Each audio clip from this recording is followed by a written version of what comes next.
Mm-hmm. So it's important for our viewers to know when you're working on yourself and you're working on being the version of yourself that you want to be, you will hurt people's feelings all day, every day. Yeah, I live by the mantra that I would rather what, babe?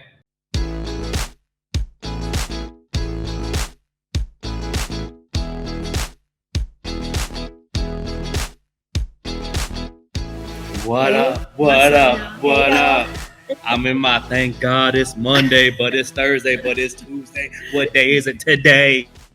Going on the Leadership Development Conference, Phenomenal Life. Gee, I know Super Look at Baby. Asen is like, what is this energy? Super Baby's coming, Super Lady's coming, Alicia's coming. So excited. We got Keena in the building. Keena in the building. Dreya. What's your name? A-C-E-Y-N. A-C-E-Y-N. We got Drew in the building. What's up, y'all?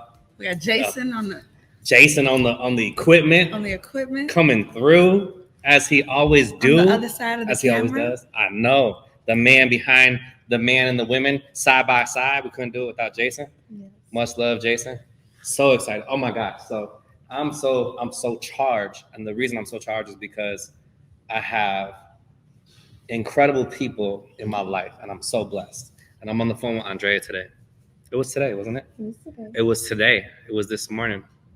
And I don't know how we got to talk. Oh, we got to talk about the podcast. So I had told, because normally for the viewers, I listen to podcasts twice. I listen to it when it hits Google Drive, and I listen to it when it's released.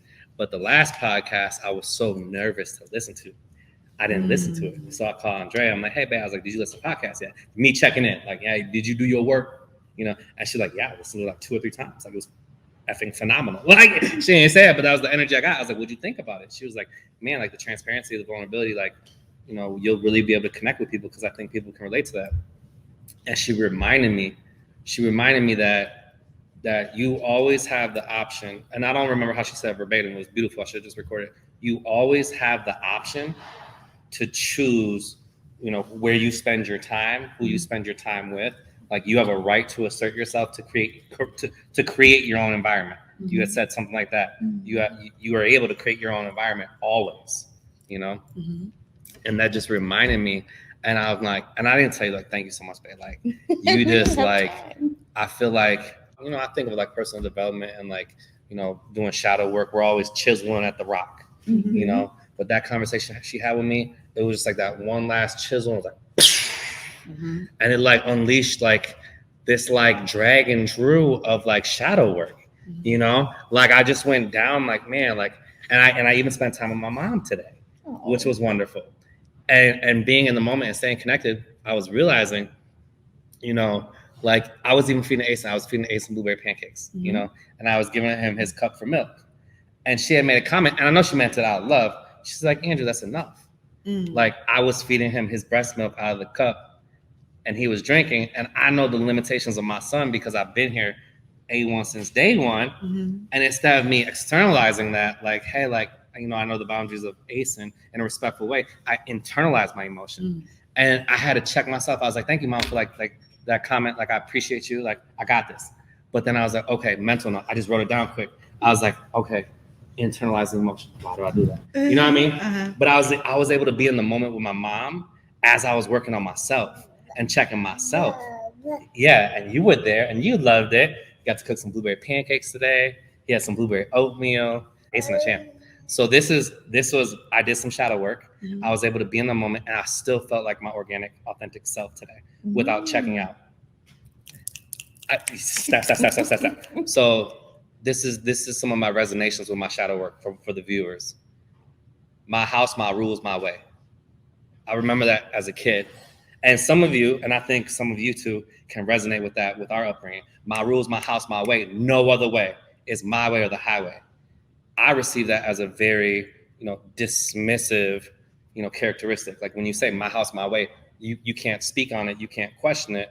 Like you're almost encouraging me to shut up and internalize how I feel and to internalize how I think. Mm-hmm. So because I have this subconscious behavior that I've developed over, 10, 20, 30 years with my mom, that it's not easy for me to just change that when that behavior occurs even if it's something along the lines of even giving Ace some milk, Mm-hmm. you know? And that's where I was saying, like, you know, it leads me to get frustrated or I get defensive because it's like, you know, for so long we said my rules, my house, my way. If you're in my house, I'm not in your house no more. These aren't your rules anymore. Mm-hmm. And I, as a human being in my immediate family, have a right to assert myself Mm-hmm. and set up my boundaries and my expectations if you're in my environment, you know? But for the longest time, I have not set up those boundaries and expectations. And I've been internalizing my emotions, my thoughts, and my actions with my mom. Mm-hmm. So it felt, I love y'all so much. Like, y'all are just, y'all my rock, y'all my rib, y'all my, you know, any analogy that puts you right here side by side with me, like that's y'all too. I'm so grateful to have you two in my life. And I feel indebted to you two, and I feel honored and privileged to have y'all in my life. You know what I'm saying? I love y'all so much. Y'all are so powerful to me. We got Super Baby that knows you powerful to me too. But I just wanted to share that as a resonation from the last episode, that I was able to start journaling and questioning myself, Mm-hmm. you know? And I think that it's important for the viewers to understand, because I talk about this all the time, you know, when it comes to you, leadership development, anything we're coaching, it's like when you can come to somebody and make it all about yourself and your accountability, and I have to work on myself, and I have to figure out why I receive it this way or why I do this when this happens to me. Like that's the ultimate controlling your energy. That's the ultimate, you know, setting up your own expectations and your boundaries. Nope, okay. But yeah, thank y'all. Like I had to get that out into the universe. Like it was just beautiful. You know what I mean? And it's like, if I could do that with my mom, I can do that with anybody. You know what I mean? I can just right there, boom. Just give me one moment, please. Mental note. Okay, I'm in the moment. So I figured it out. How do you stay in the moment without disconnecting and removing yourself and going somewhere else? You just question your own self. Question your own thought process. Mental note this thought. Okay, I'm gonna come back to it later. I love myself unconditionally. I'm worthy. I am valued. I'm gonna work on this later. I'm gonna whoop, whoop. You know what I'm saying? Go from whoop, whoop. You know what I'm saying? And it was just beautiful. Mental note in my own thought process. I know I throw a lot at y'all. Y'all want some pen and paper? You know what I'm saying? But babe, thank you. You just It was a very brief conversation. But it was so powerful. You know what I mean? And I don't even know how we got there. She was like, baby, you just have to remember that you have a right to create your environment. I'm like, that's all I do every day. Create the environments that we're in. Hasta mañana, mia. Te amo. I got the best kitchen manager in the world, Gustavo. Bye, Sophia. Shout out to the team. Where y'all at? You know, you received from the overflow. Yeah. Overflow, yeah. You received from Dreya, from me, from our overflow, right? Yeah. Well, you know what's interesting is because Andrea, at her, you know, her corporate job, she had corporate people come in today. She had who come in? Corporate people. Oh, okay. Yeah. Okay. So she was like, babe, like, I have to be at work on time. You have to be with Hasten at 4:00 in the morning. I'm like, okay. Alarm clock, 4:00. I didn't question my alarm today. 4:00 went up. I'm okay. Boom, boom, boom. I'm like, move, please. Love you. Yeah, that's you gotta go today. Like, yeah, move. I'm like, move. Let me get baby. And baby was like on her lap. I didn't really realize it.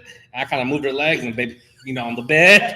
Oh my god! But he was safe. He was supportive. He was loved. You know what I'm saying? Look, we got kids. But he whined a little bit, like, "What's up?" I'm like, "Come to daddy. Daddy got you." You know. Yeah. And she took that 30-minute shower. Did you see I called your phone this morning? You were like, I called you to tell you got to leave, like at 4:25 in the morning.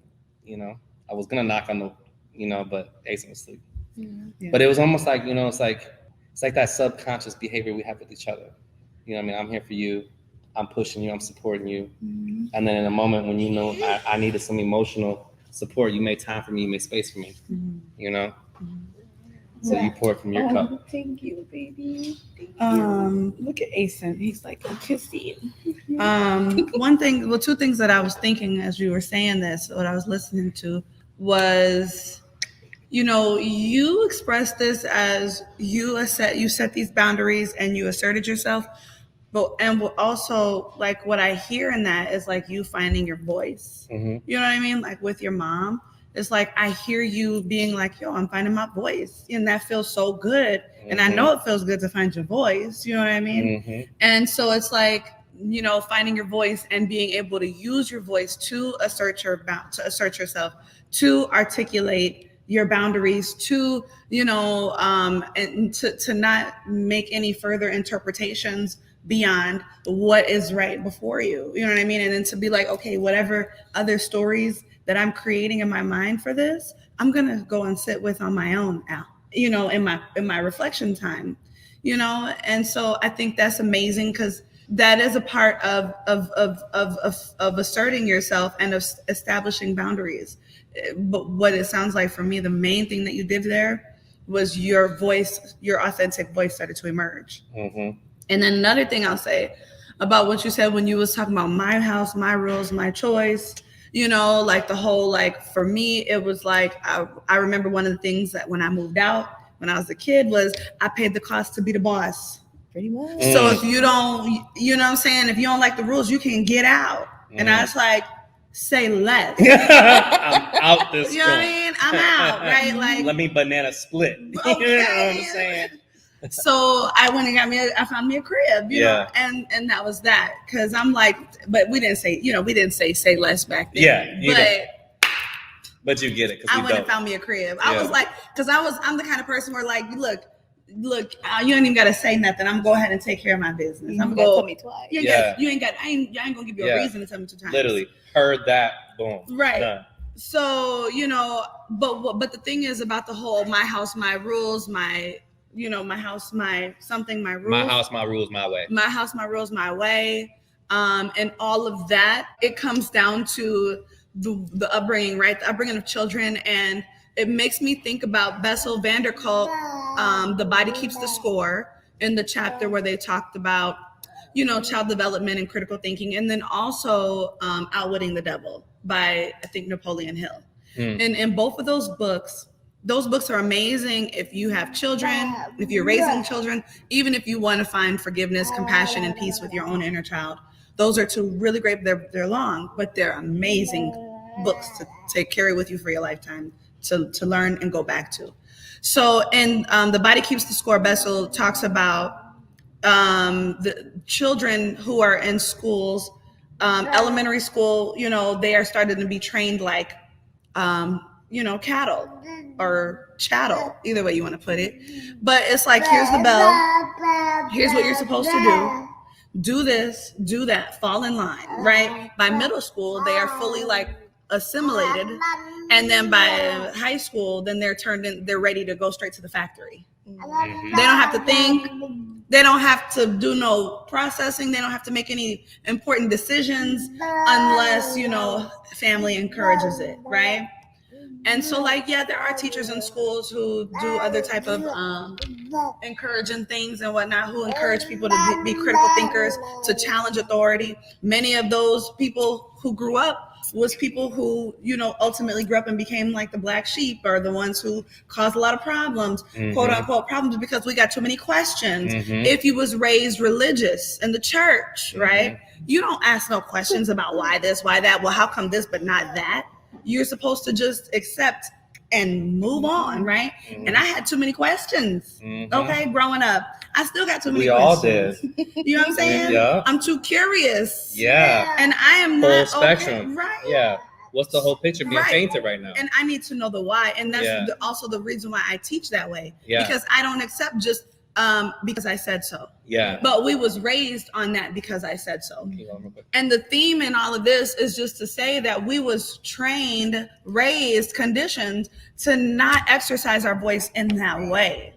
So that's why finding your voice as an adult, no matter when you find your voice, whenever it happens, it is something to celebrate, especially when you have been trained and conditioned since elementary school to shut that stuff down. You feel me? So in the Outwitting the Devil, Napoleon Hill, he talks about how so much of the issues that we deal with today is because of the way that we train and raise our children to not be critical thinkers. Mm-hmm. And so it's like if we can encourage our children to be curious, to ask questions, and if we don't take them asking questions as a disrespect or as a challenge to us, you know what I mean? Like it's like when you was growing up, maybe if you disagreed with something your mom or your parent, your caregiver said or taught, then you had a smart mouth. Yep. You know what I mean? Yeah. But it's like, no, every time that you shut that down in your child, you are shutting down the elements of their critical thinking, their individuality, their creativity, their problem solving, their ability to change the world and move it forward. You know, when you find your voice, then you are more capable of moving forward the world, you know, ushering in that change for yourself and then also for your baby. Because you learn how to advocate for yourself. You know how to fight for yourself. You know how to bet on you. You know what I mean? So that's it. Read that book. Read those 2 books if you haven't. They're very useful tools. And apply. But that's what that makes me think of hearing you say that. Yeah, you processing? Oh, no, I was just thinking about the first time I advocated for myself. With my mom, I was a 15 and a half year old, not even 15 and a half, I was 15 and a half year old pregnant girl. I remember my mom having a conversation with me, just telling me that her and Andrew's mom had set up an appointment for me to have an abortion with my baby. And I was just like, I had thought about this for days on end. I sat with teachers every day, just trying to process what was happening. And I remember looking her dead in her face and telling her, I'm not doing that. And she was like, what? I was like, I'm not agreeing to do that. And she's like, well, what do you mean? I don't believe in where I'm at right now. I don't believe in that. And so I'm not going. And I remember she was furious. She was furious. She went off the deep end, and she had a lot to say. I got an earful, but at that moment, she heard what I said, and that conversation wasn't brought up again. Like everybody in the household had followed suit, knowing that I was a minor, but we were going to have a baby, and we were going to take care of that baby. And so I think that's the first moment in my life that I've ever stood up to my mom, that I felt extremely liberated, and I'm grateful that I did, because I have the most wonderful baby in the world. She's now 18, and I wouldn't have done anything any different. So I'm grateful to have. You okay? Can you give Keena a hug? Can she give you a hug now? To have stood up to my mom at that moment, because Alicia wouldn't be here, and she's one of the best things that's ever happened to me. So I felt liberated in that moment, and that's the first time, very, very, very first time I stood up to my mom, and I've had no problem doing it.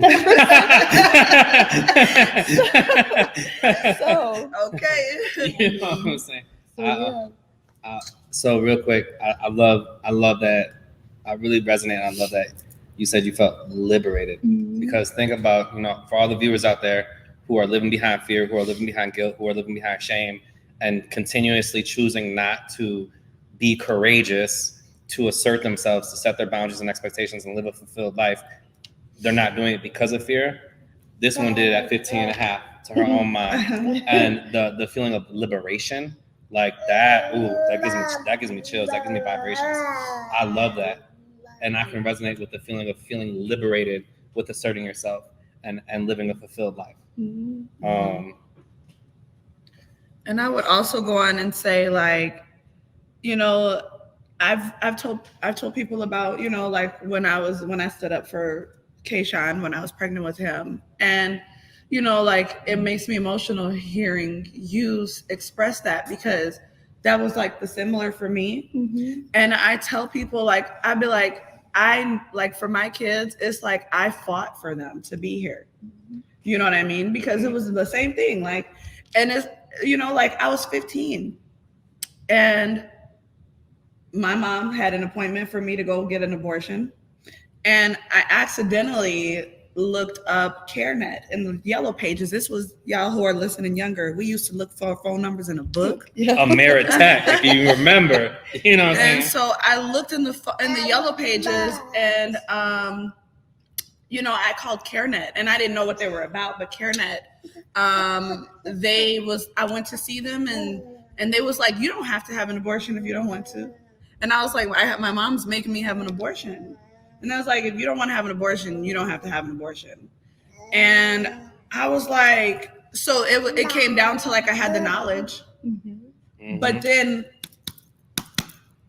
how am I going to get that courage? Tell her I'm not doing it? Yeah. Right? Ooh. But I wasn't fighting for me. Yeah. And so something that I've learned about myself is even if I won't fight for me, I'm going to fight for my kids. Do you know what I mean? Yeah. Like I fought for my children. Yeah. Like, so when I told my mom, I'm not having the abortion, we fought. Okay. It got physical, and I ended up getting kicked out. I ended up going to live in the children's shelter. I ended up going to live in foster care. Mm-hmm. All of these things that I endured, the separation from my mother, being banned out of the family. You know what I mean?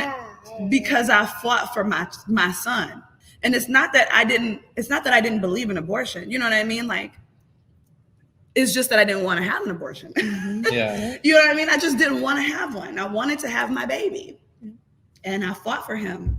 And I tell him, and I tell people like, no, like my children might not have been planned. They may have been surprises, but I definitely wanted them. Yeah. You know what I mean? I wanted them here, Amen to that. So, it was scary. It's a scary thing to do. And guess what? Like me and my mother have a wonderful relationship. We have moved past that. I have definitely, and also let me say this, like, I know my mom was hurt when she found out I was pregnant. Yeah. Like she was hurt. And she was hurt by my decisions. She was hurt when I advocated for myself. That hurt her. Yeah. Okay. It hurt her. There were so many things that also hurt my mama. And we have moved through all of those things. But we didn't move through them at first. At first, we just moved around them. Or we moved over them, or we moved everywhere except for through them, right? And let me tell you, my kids are like my mama's, like her joy. My children are her joy. And we got through those things. Like, and I think probably at 15 years old, you think this is the worst part of your life is over. Like your teachers even have teachers who tell you that your life is over. Oh, you did. You know what I mean? Yeah. You have, teachers who tell you that. And then, we get through those things. Like I'm over here like we're about to go for the teachers because we was all about to go off. This podcast is about to be an hour. I want to resonate with one thing before we wrap up this episode. Is something that you said that was you said very powerful things. You said very powerful things. What I resonated with the powerful thing that you said was you felt liberated. And Keena, that really resonated with you. Having that courage and going through the same things. And then you said after you did it, Keena, you hurt your mom's feelings. So it's important for our viewers to know when you're working on yourself and you're working on being the version of yourself that you want to be, you will hurt people's feelings all day, every day. Yeah, I live by the mantra that I would rather what, babe? I know you know it. I would rather hurt your feelings with the truth than to protect it with a lie. I would rather hurt your feelings with the truth than to protect your feelings with a lie. Okay? And that's what you did. And that's what you did. And look at Alicia and Kayshawn now. You know what I mean?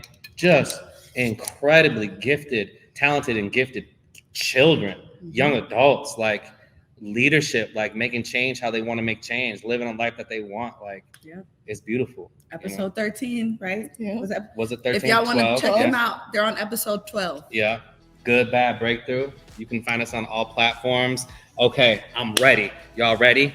I almost said LinkedIn. I almost messed up already. Ain't no LinkedIn. You know what I'm saying? Don't go YouTube, there. Spotify, Facebook, Apple Music, Amazon. We on Amazon? Amazon Music. I'm gonna start listening on Amazon Music. I'm gonna check that out. Where else we at? That was 6. Instagram. You can find us on Instagram. Facebook. Good Facebook. Good Bad Breakthrough. iHeartRadio, iHeartRadio. Spotify, Stitcher. Spotify, Stitcher. The video version is available The video on version, yeah. YouTube and Spotify. Yeah. If you're looking for some breakthrough moments, you know what I'm saying? We got them breakthrough moments on the video. You can watch it. So holla back. Next episode, next week, we're going to have a wonderful guest speaker. Her name is Alicia. I'm going to let her introduce herself on the next the next episode. But we're really looking forward to learning about her story and for her to be vulnerable and transparent with who she is, where she started, where she's going. It's gonna be dope. Indeed. Holla back. Bye, y'all.